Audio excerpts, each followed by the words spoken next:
अगर एक पंछी को आसमान में ऊंची उड़ान भरनी है तो उसे अपने घोंसले का त्याग करना ही पड़ता है। अगर एक मधुमक्खी अपने छत्ते को छोड़कर दूर दूर तक नहीं जाती तो उसे शहद भी कम ही प्राप्त होता है। जीवन में सदा ही अगर कुछ प्राप्ति करनी है तो त्याग भी हमें करना ही पड़ेगा।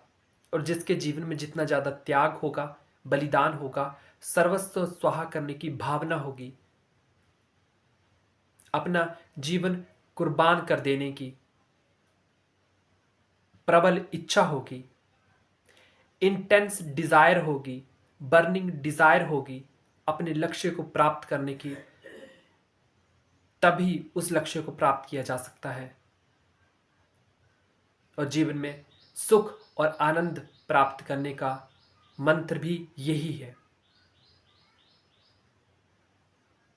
हमारे शास्त्रों में इसीलिए एक बहुत ही विरोधाभासी लेकिन पावरफुल बात आती है कि तेन त्यक्तेन भुंजीता। जीवन में अगर आपने किसी चीज का रसास्वादन करना है तो सबसे अच्छा तरीका है कि उसका त्याग कर दो,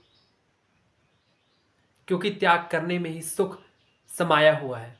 क्योंकि उस चीज को भोगने से हम बलवान नहीं बल्कि उस चीज के गुलाम बन जाएंगे।